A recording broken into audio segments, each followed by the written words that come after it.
Go. It's time for our Christmas story. This is our last one for this year.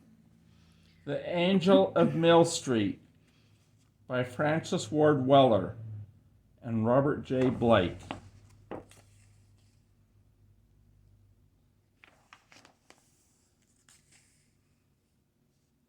Looks pretty snowy. One Christmas Eve, some 100 years ago, little Frances Rosalie Murphy waited. She waited for Saint Nicholas. She waited for the Christ child. But most urgently, she waited for her uncle, Ambrose Mariotti. Snow fell like curtains drawing around the house, and he had promised to be home for supper. Especially this night, she needed Uncle Ambrose. Christmas could never start without him. Despite the fat fir tree with cranberry and popcorn garlands, despite the Christmas smells brought forth by Ma in flurries of cinnamon and flour, despite Pa's bass bell reading of St. Luke's Gospel. For it was Ambrose with his fiddle and sweet soaring voice. It was Uncle Ambrose who made Christmas sing. He'd like Luke's story in a lullaby. Angels did appear, which put the shepherds in great fear.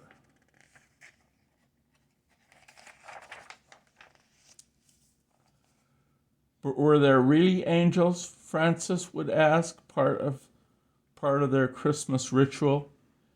Uncle Ambrose would manage to shrug and nod at the same time and carol on.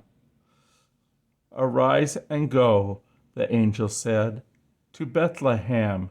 Be not afraid, for there you'll find the baby born, a princely babe, sweet Jesus born. Arise and go, whispered Frances as she swept the kitchen floor. Be not afraid, but oh, be careful, for it was snowing hard, and just a bit of snow was a dangerous thing for Ambrose Mariotti.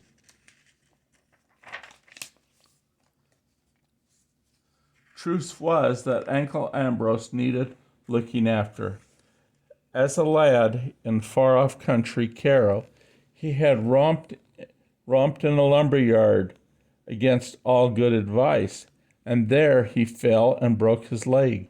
The leg was never set properly, so the boy who had nimbly leaped log mountains grew up crippled, with a limp and a pain that never left him quite alone. With his quick wit and minstrel's voice, Ambrose was always welcome where folks gathered to sing their sad, fierce songs of Ireland. He sang at weddings and at dances, played his fiddle. And when he roamed the town late and laughing, as he did this Christmas Eve, Frances Rosalie sorely missed him.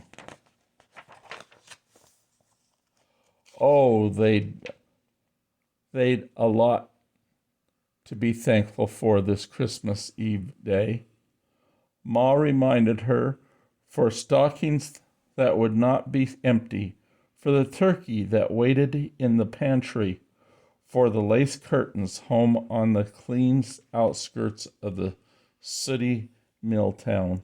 Blessed are the meek, Ma always said.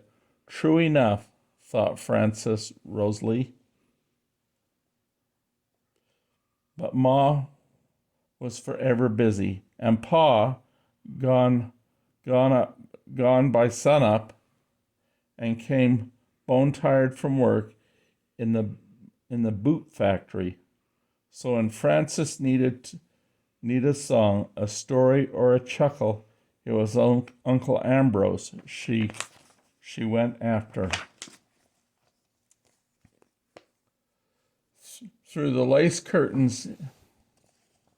No, you're fine. It's just that this glared. Through the lace curtains in the parlor, Frances spied snowflakes still falling steadily. There'd be fine sledding on Glover's Hill if the sled she longed for was under the tree tomorrow. And even the grim brick woolen factory at the other end of Mill Street would look clean tonight, for the snow worked magic. Made everything smell fresh and new.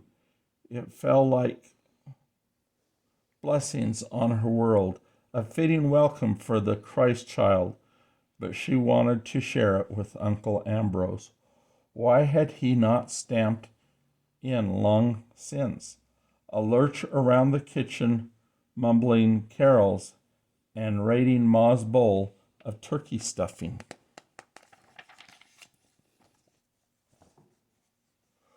When Ma heard it was still snowing, the fine lines between her brows began to deepen. Her gaze turned often to the clock. She fretted when Pa stomped in, weary, demanding supper and sleep before the long walk to midnight mass. With too much snow, they might not get to church.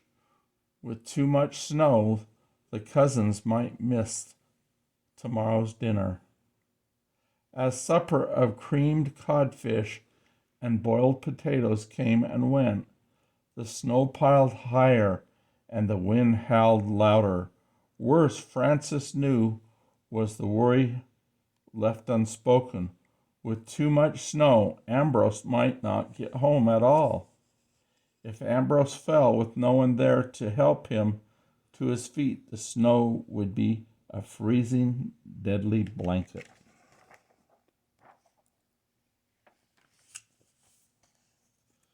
No, he might not make it home at all, but knowing Ambrose, he was bound to try. The way was long and dark and biting bitter cold, 2 miles and more across the bridge, where wind swept down the river past the boot mill, past the green watched over by the Yankees' tall white houses on the hill, past looming shadows of the woolen mill, last down the long black road with house lights scattered like first stars of the evening. Frances walked the whole way in her mind as Ma grew furious. How he could do this. I can hear him now. Just one more chorus to speed me home, and himself a grown-up person, and this Christmas Eve. Frances helped her older sisters wash the dishes. They set the stuffing in the pantry. They tucked the little brothers into bed. The wind seemed now to fling itself against the house. Frances ran again to the parlor window. The storm was weaving white veils on the panes, but where light fell from the house, she could see snow drifting along the picket fence. Landmarks were disappearing. Oh God, please take care of Uncle Ambrose, she breathed against the icy glass.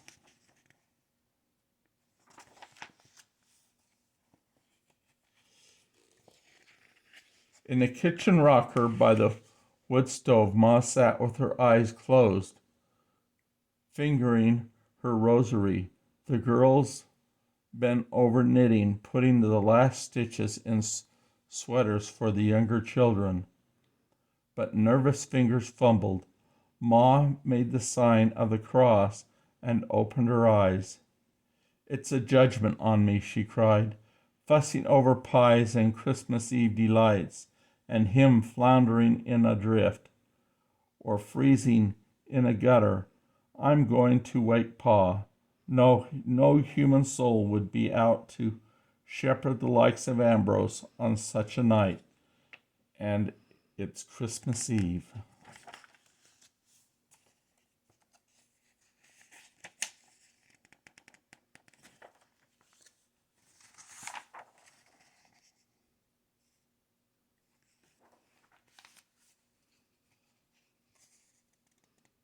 Looks like somebody is helping him. Yes, looks like a big dog helping,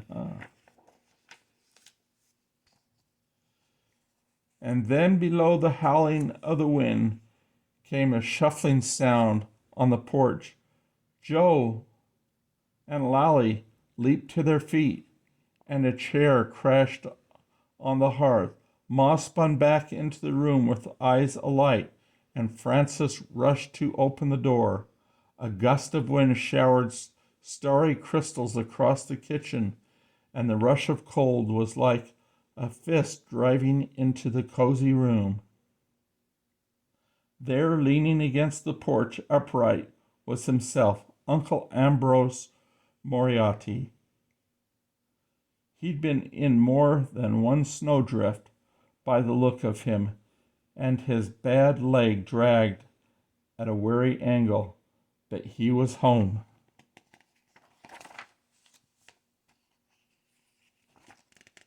Frances leaped into the knee-deep snow on the porch and hugged her uncle, but stopped with a gasp as something moved past him. In the shadows just beyond the lamplight, a massive hairy shape seemed to take form from the wind and the snow itself. A great black dog with a bottomless dark eyes lifted one front paw to the porch and then the other. For a long moment the creature stared into the lamplight. It turned his heavy head to the hand Ambrose lifted to him and gave it a long lick. Then, with a single motion, it leaped and turned and melted back into the storm. "Oh, please come back," Frances called after him, but he was gone. "What was that?" Laylee cried. "The biggest dog I ever saw," muttered Ambrose, "or else my guardian angel."